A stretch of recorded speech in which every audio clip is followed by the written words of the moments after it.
No niin, hyvä yleisö. Tervetuloa tänne valaskielikylpyyn. Ja vieressäni istuu itse tietokirjailija Tom Mustill. Welcome, Tom. Thank you very much for having me. Mä silitän ensin vähän suomeksi, sitten keskustellaan Tomin kanssa ja sen jälkeen on tämä kielikylpy sitten vuorossa. No, tämä kirja Kuinka puhua valasta, niin mä oon kerran, että tämä on aivan uskomaton ihana kirja. Tämä on täynnä paljon tietoutta valaista, kuinka ne kommunikoi, valaiden ihmisten suhteesta historiaan ja sitten tuosta tekoälystä ja niin kuin tavallaan valas ja ylipäätään eläinkommunikaation tulevaisuudesta. Näistähän mä alankin kysyä, mutta mennään ensin siihen alkuun, eli missä tämä kaikki lähti. So Tom, you've been making wildlife documentaries for decades, I would say. But how this all actually started in 2015 in Monterey Bay. Can you tell me something how it all started? Well, it was a very calm and beautiful morning, and I went kayaking. So I went out into Monterey Bay with my friend, and then a humpback whale, which is one of the biggest whales, it jumped out of the sea, and it landed on top of me and my friend in our kayak, and it dragged us underwater. But we were very lucky; we weren't hurt. And then there were many other lucky things. One of them was that somebody filmed it on their phone, and then they put it on YouTube, and it went viral. And then scientists used the video footage to look at many things about this whale and about this accident. And the first thing they told us was that the whale was not trying to hit us, that actually it jumped up, and when it saw us, it moved away, so its body did not crush us. And the second thing was that they used artificial intelligence to find out who the whale was, where it was born, who its mother was, how old it was, and many other things about that whale's life.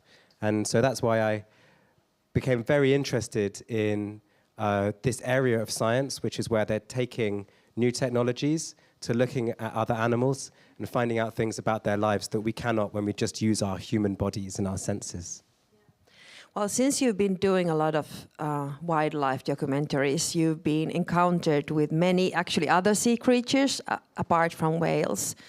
Well, I have to ask you, which is your favorite? I mean, are you asking this because you love sharks? That's what I know. No, That's I not don't. True. The opposite. But you true. love sharks. I love sharks. I think my favorite sea animal or my favorite animal? Sea animal. I really like seals because they're like dogs in the sea. They're very inquisitive. They come over, they have whiskers, they look at you.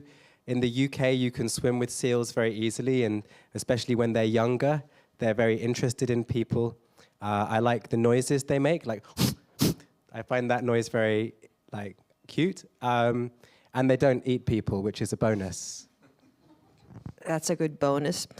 But what made you, apart from that encountering the humpback whale, what made you start investigating in whale communication? I mean, I've always been very interested in whales. So the cetaceans, which is the family of the whales, dolphins, and porpoises, there's many kinds of them, and some are very small. The vaquita is about the size. Where's the dog gone? There. A vaquita is about that size, maybe 1.5 times that size, and then a blue whale is as long as this length of this bookshop. And that's pretty exciting alone, but it becomes much more interesting when you realize that we know almost nothing about these animals, and they live such different lives to each other, and they have big brains, they live for a long time, some can live for 200 years. They make all of these different beautiful noises, and we think those noises carry lots of information. So after the whale jumped on me, everybody who had a story about a whale, if they're a scientist or a whale watcher or just a normal person, they came and told me all their whale stories. And the more whale stories I heard, the more I got interested myself. And my background, I used to be a biologist before I was a filmmaker. So I was also very intrigued as to how people were discovering these things about these animals. And it seemed like many of the discoveries were happening very recently, and that the ability to find these things out about these animals had come from technologies. Because to study animals on land is relatively straightforward. You can follow them around. But we can't breathe underwater. We can't see underwater. We can't go to most parts of the sea. When it's stormy, we have to go back to land. At nighttime, most boats go back to the shore. So we're very limited. If you ever try and watch a whale, you only really see it when it comes up to breathe and then goes away again. Like, imagine if you tried to understand elephants, but you could only see an elephant every time it breathed. You'd know a very small amount about it. So now we have machines that we can put into the oceans to follow these animals around. Some little recorders we put on their backs, and they can film their lives. And it feels like, if you're a biologist, you feel sometimes like we know a lot about the world. But when you start looking at whales and dolphins, you realize, firstly, there's so much mystery. And secondly, that this is a time of enormous discovery.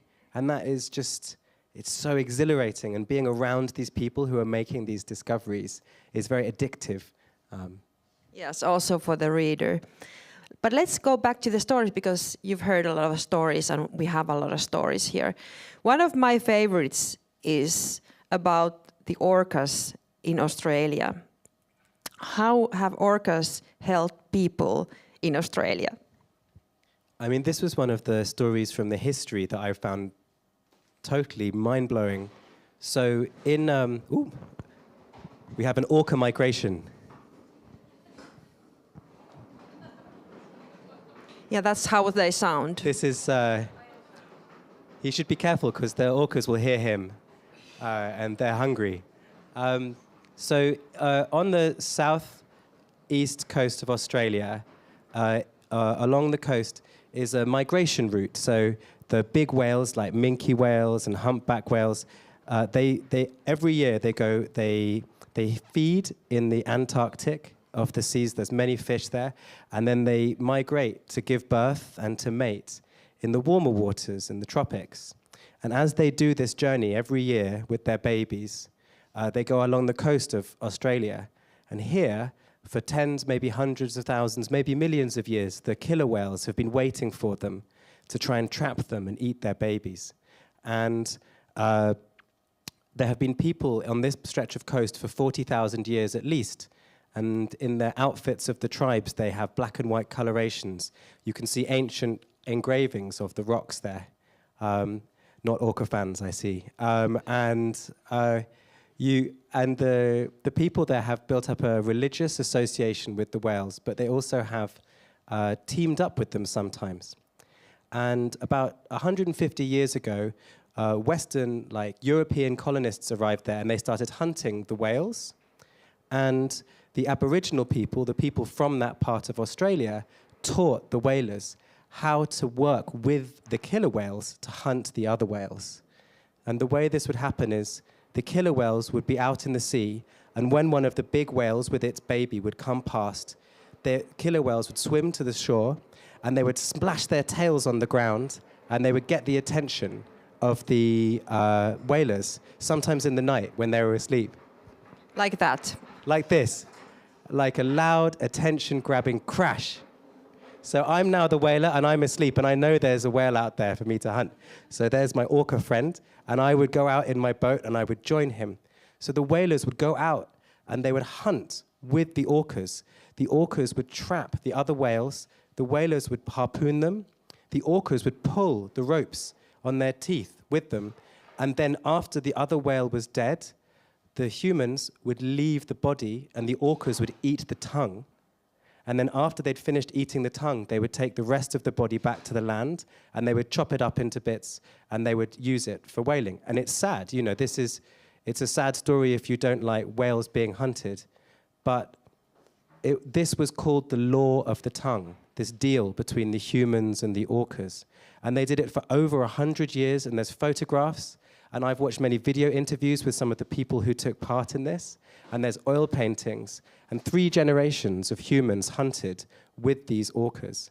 But it was only possible because the Aboriginal people already had this relationship with the whales, and they taught the colonists how to do it too. But this is just one example from around the world of many different stories where people have teamed up with whales and dolphins together. Oh, that's a wonderful story. It's a bit dark, I'm sorry. There are other happier stories. Like there's dolphins in Australia and another part that bring presents to people. So they bring them like sponges and fishes and fun things. And some orcas don't hunt whales. Some of them just eat fish. And there's orcas in Canada. They had a craze and they started wearing fishes on their heads. So one orca, this female orca, started wearing fish on her head. And then the other orcas, they saw it and they wanted to start wearing fish too. And suddenly, for like 3 years, all the orcas were wearing fish on their heads.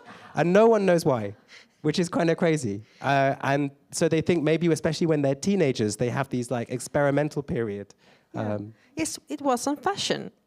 I mean, I haven't tried it. Yeah, yet. Yeah. Well, this is a tricky question because it actually concerns the whole book. But if you can, in a nutshell, how much do we know about whale communication? Very little. Yeah, okay. That's that's a short one. But yeah, if you can in a bigger go on. nutshell. Yeah. Okay. What we know, we don't know what they are saying. And there's many species, and some of them communicate a lot, and other ones that are not so social do not communicate very much at all. So there's a big variety between the different species of whales and dolphins. But in the more social species that team up together, they teach each other how to hunt and where to migrate to and how to navigate around the sea and protect themselves. And sometimes they teach each other how to play. Sometimes they even get high and they like to take, there's a puffer fish and they stick it on their nose and the toxins make them feel crazy and they pass the puffer fish around so they communicate with each other while they're doing that. So we know they have these complicated social lives that are held together by their communications. We also know that they make lots and lots of really complicated different kinds of sounds. But what they mean has been a mystery. Yeah. Oh, we do know that dolphins have names. So they have names for themselves. And it now looks like at least sperm whales and short-fin pilot whales have names for their own social groups. Those are some of the most easy sounds to decode. Because if you are recording me and I'm one of the dolphins and you only hear one sound when I'm around and when it's said, when the other dolphins say it or I say it, that's how they got like a window into the hypothesis that that was their name. Mm-hmm. Well, thank God to technology, artificial intelligence is helping us with decoding the language. How close are we? Well, so the big problem for a long time is trying to find any patterns. If you do not have a bilingual dictionary, if you do not have any way in to another species' communications, it's very hard to know what any of it means, if anything. The reason that we think there might be language-like patterns within their communications is because they use these communications to organize their lives. They have enormous brains. Parts of their brains are big that are associated with listening and speaking. They have really sophisticated voices. But we're humans, and we cannot hear much of the auditory spectrum, and we cannot sit there listening to their lives and viewing their lives all day. We can't even sit there for more than like half an hour most of the time to observe them. But now we're starting to get these huge recorded data sets from putting robots and other machines in the sea. But it would take me a lifetime to just listen to some of these data sets, and I don't have the right kind of brain for finding patterns in them to compare them. But artificial intelligence is a huge category. One part of it, called machine learning, has been very effective at finding patterns in human languages. And so Google Translate works by using different machine learning algorithms, forms of AI, to find hidden patterns in human language.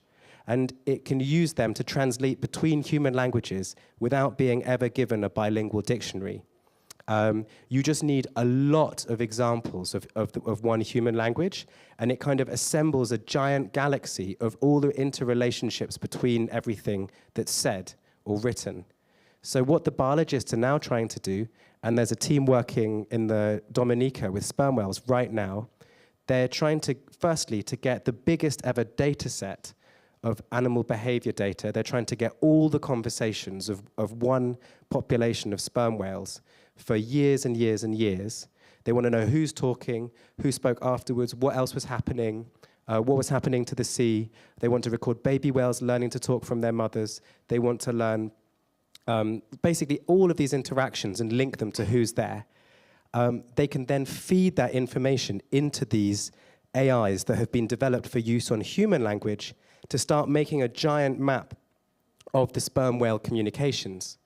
Then, to find out what might be being said, they will start making theories about what meaning could be in there, and they will then test them by seeing if their theories are correct. What did the whales say next? Then they'll build chatbots to test them, like to train the algorithms in a virtual kind of way. And then they will start testing it by playing their ideas about what the whales are saying back to the whales and seeing how they respond. And their plan is to have the first two-way conversation with the whale in 2026. And I spoke to the guy who's doing it, David Gruber, and this is a huge, massively funded expedition with all of the top people from soft robotics, machine learning, linguistics, from all the different universities. And they don't mess around. They're not joking. They don't think this is a silly idea. The big problem, he says, is getting the information out of the sea. But these tools are just getting so much faster and more powerful that having researched this and looked at all the elements of it, I don't think that's a crazy idea, 2026. Yeah. Before going to the whale bath, I have one last question, is that we may be able to do that, but also, as you ask in your book, is whether we are ready for that. Are we ready to hear what the whales have to say?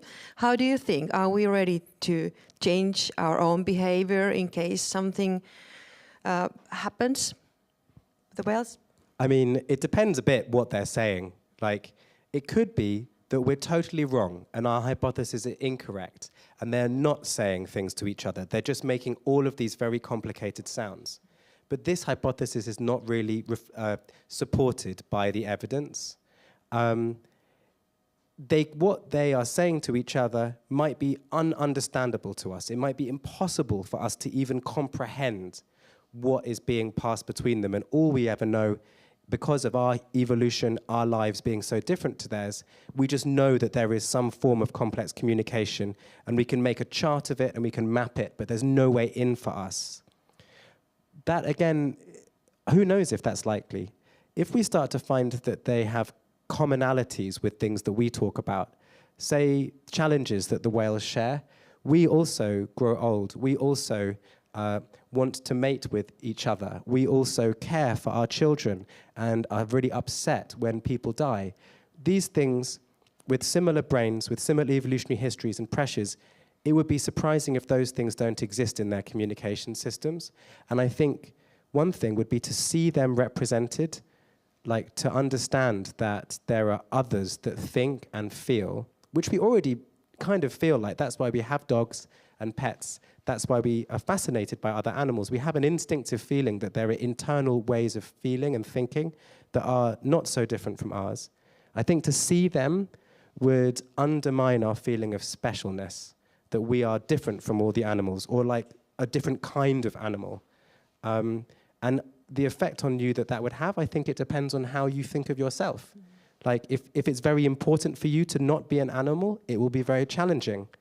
If you are looking to find a more accurate representation of your relationship to the rest of nature, it could be beautiful. I mean, there's two different things, you know. On one end, maybe many people will become vegetarian if you could put subtitles in videos from abattoirs. At the other end, if you have a dog and you think your dog is in love with you, and everybody who has a dog thinks their dog is in love with them, what if some of the dogs aren't in love with their owners? What would happen to the relationships with the owners and the dog if you understood what your dog was really thinking? It depends on your relationship, right? I think some people would find it more difficult to buy expensive pet food and pick up their poos if they thought their dog preferred their next-door neighbor. So that could be challenging too. Thank you. That's a great answer. But now, let's go to the whale bath part. Okay. Well, shall I just explain? So while I was researching the book is really a book about sounds, bioacoustics, the sounds of life. And many different scientists have given me recordings from fish. And I didn't even realize that fishes... Did you know that fish can sing? I didn't know this until I started researching, and I have many of these recordings. So I made like instead of me just describing them to you, I've made like a mix of all these different underwater sounds. And what's really cool here is, do you see this there? That's a subwoofer. So this is that Nico there has got in here, and it's able to play very low frequencies. And the really cool thing about low frequencies is we can't hear them, but we can feel them.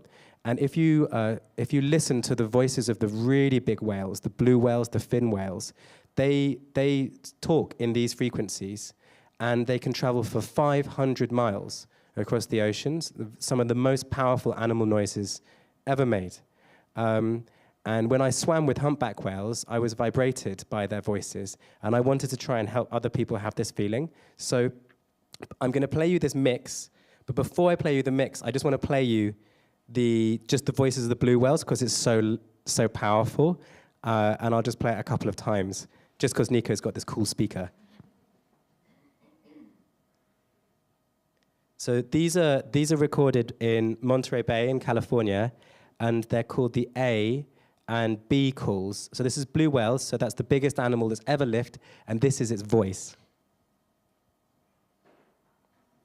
And maybe close your eyes.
It's quite cool, isn't it?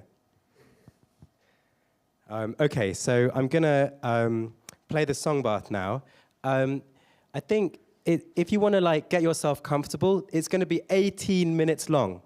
So you just get ready to lose yourself in it. Nothing's going to happen here. You don't need to see anything. So I think you're in the best seat. If you just lie down there, one of you, that would be the best place to be. Take your shoes off. That's what I'm going to do. Just try and remove any distractions from just listening to all the different sounds.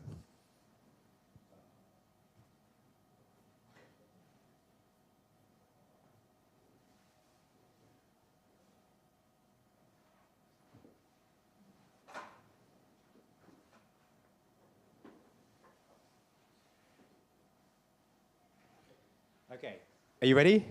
I'm going to turn my microphone off in case it gets some feedback.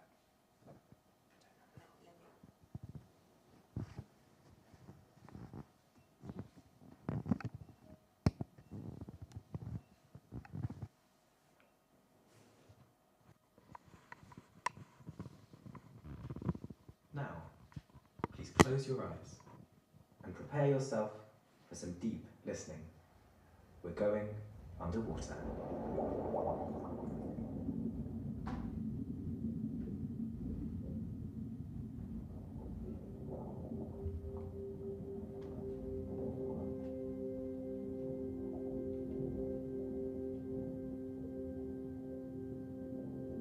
Sound travels faster in water than in air, and often further too.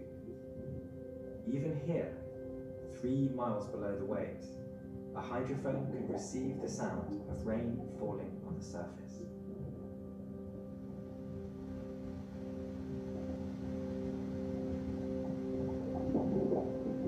We can hear the rumble of distant underwater landslides and earthquakes.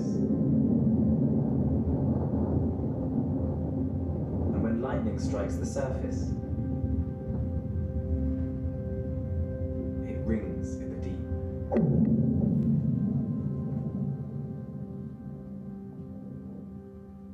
Many of these sounds are beneath human hearing, infrasound, or above it, ultrasound. We have adjusted the pitch of these sounds so that you can hear them too. If you have got really nice headphones or a powerful subwoofer, you'll be able to feel as well as hear the voices of the particularly giant animals. For many sea creatures, we suspect making sound is an important part of their lives, but we know hardly anything about what they use it for.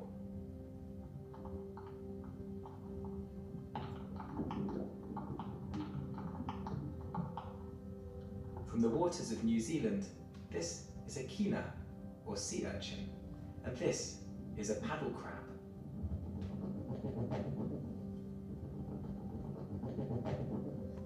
It may surprise you, as it did me, to learn that fish make many sounds. We can hear the gentle foghorn of a plain-fin midshipman humming on her nest. Seahorses make little clicks. The calls of the barred gruntfish are like Morse code. And the weakfish breaks into a machine gun-like chatter.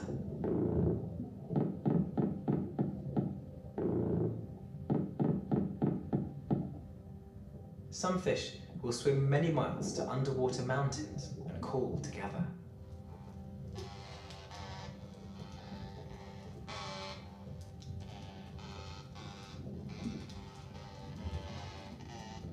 Often the scientists have no idea who is speaking, even which species they are, as with this unidentified fish.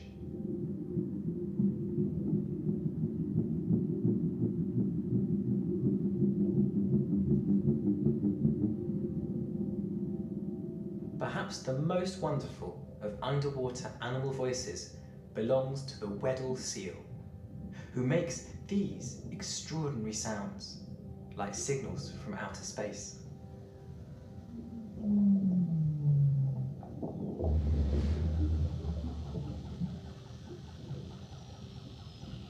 They've even been recorded calling them out in their sleep. But we are here for cetaceans, so it is time to introduce our orchestra.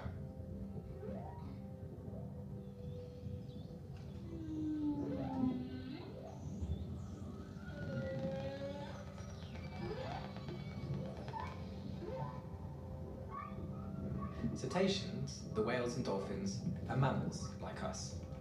They have warm blood, give birth to live young.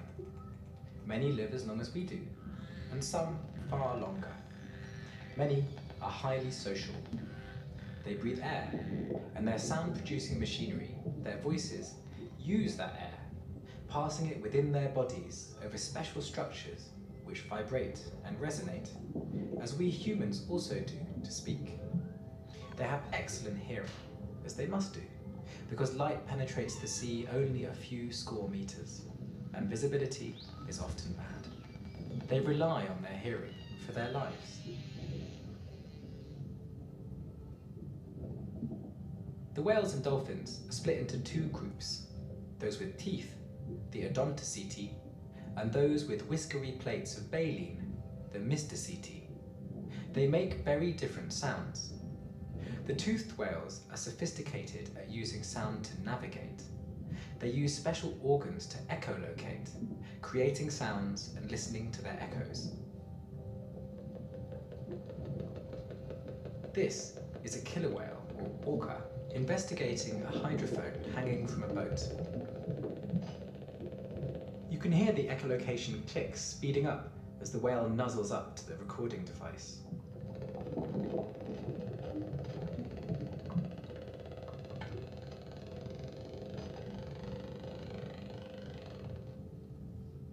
As well as navigation, the toothed whales also use sound to communicate. Orca voices are so sophisticated that they can actually make two different sounds at once. When they get together, their chatter can be incredible.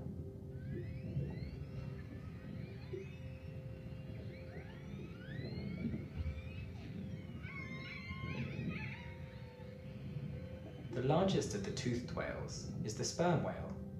Its echolocation clicks are the loudest sound made by any living creature.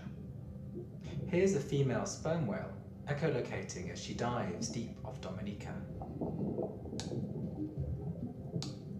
This was recorded by a tag attached by a sucker to her back. When I swam with sperm whales to film them, I felt these clicks vibrate all the air spaces in my body, like someone tapping my chest with a ruler. Sperm whales live in female-dominated groups of close cooperation. They will guard and nurse each other's young in creches, while mothers forage kilometers below. They will form up to defend the small and weak from predators.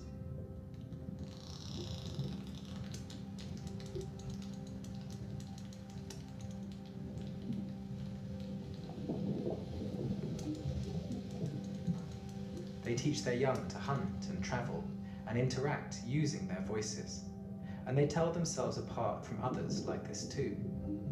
Sperm whales are divided into acoustic clans. Those who speak one dialect will not really interact with others, despite overlapping in ranges. The scientists who study them call them cultures.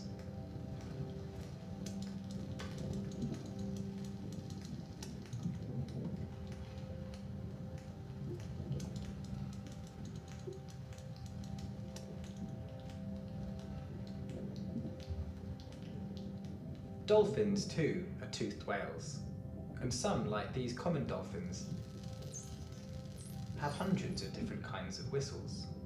Some are called signature whistles, which they seem to use to refer to themselves and each other, like dolphin names.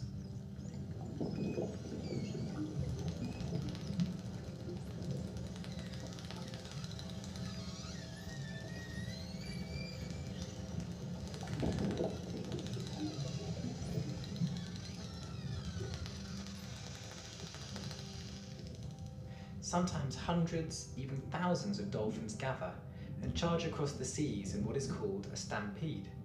In these melees are many overlapping voices, like a cocktail party.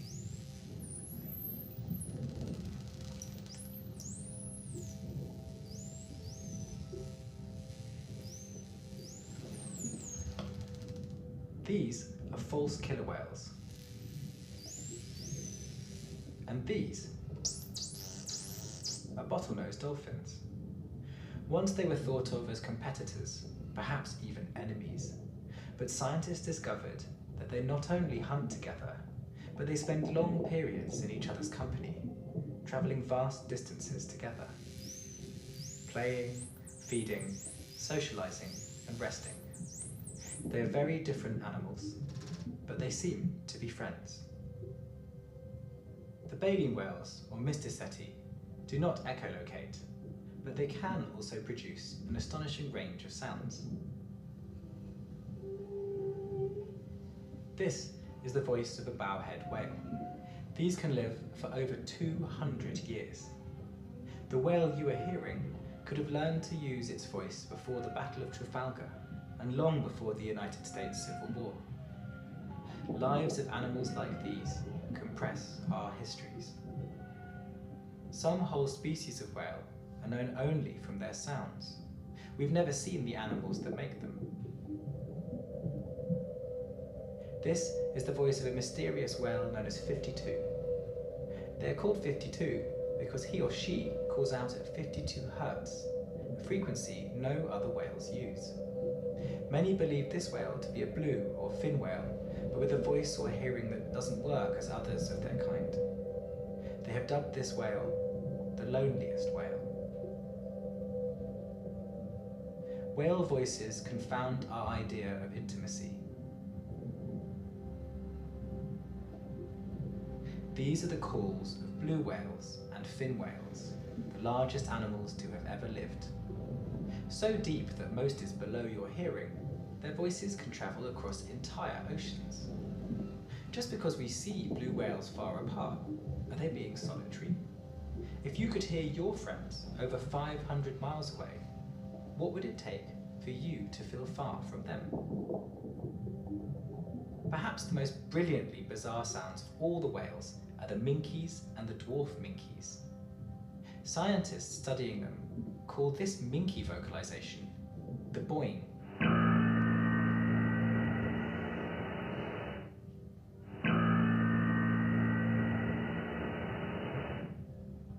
And this call of the dwarf minky is named the Star Wars sound because it sounds like a lightsaber. What are they for? What, if anything, might they mean? There are so many questions, especially when we are stuck with our human ideas of communication to shape our inquiries. Humpback whales make a dazzling variety of sounds. It's hard to categorize these easily, but human words can be helpful. The biologist Michel Fournet labels these ones, for instance, as aerial trumpet, growl, droplets, and ahuga.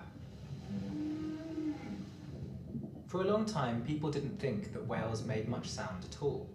A critical moment in the public perception of them came with the discovery by Roger Payne and others that humpbacks produced long, complex calls with repeated structures, analogous to human songs. These vocalizations were so beautiful, and the link with our own ideas of singing so evocative, that this discovery changed how we saw whales and contributed to people fighting to stop their hunting, leading to the survival of many species that would have gone extinct. Could you imagine the seas not resounding to these sounds? Humpback whale songs are part of their culture. They change each year, evolving constantly. There are hit factories, populations of whales, like those of Australia, whose songs seem to possess some sort of earworm quality. As the whales migrate, they take them to new oceans, where new whales hear them and incorporate elements into their own songs. Humpbacks are so cosmopolitan in their distribution, found from the poles to the tropics, in almost every sea. They sing wherever they go. And as the sea takes up more of the Earth's surface than the land, there is an argument that their songs beat any of ours as the most widely distributed cultural product on Earth.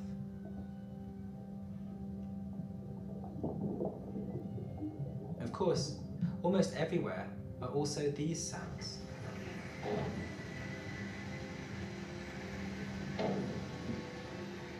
The sounds of Homo sapiens and our machines. I hope that having listened to all these maritime voices, you can understand how truly disruptive our sounds can be when added in. So how should we listen to a humpback whale's song? I once hung above a singing whale and listened to him for 2 hours. I lost all sense of time. Roger Payne and John Bryan both told me that they feel you should try to listen to them as whole compositions, from start to finish. This can take half an hour, which we don't have time for, but we'll end with 3 straight minutes of Monterey Bay humpback, and a final note from John Ryan. As you listen to the sounds produced by ocean life, I hope these sounds allow you to fold the distance between you and the sea, the distance between terrestrial life and marine life, the distance between forms of sentient life that express across a vast spectrum. Perhaps there is no distance at all when we listen from within.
No niin, eli tämä striimaus varmaankin loppu tästä, mutta me voidaan mennä, jos teillä yleisöllä on, haluaisitte esitellä, nyt on aika ainutlaatuinen mahdollisuus kysyä kysymyksiä.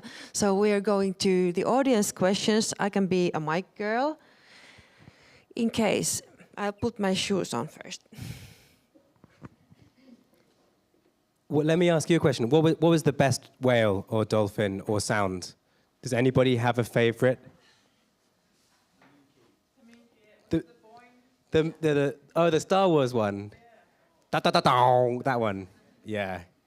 I like the seal, the one that's like. Me too. They make those sounds in their sleep. You can see videos of them sleeping on the ice, and they're making those sounds to themselves while they're asleep. Eli onko yleisöllä vielä jotain kysyttävää? No niin, okay. Questions.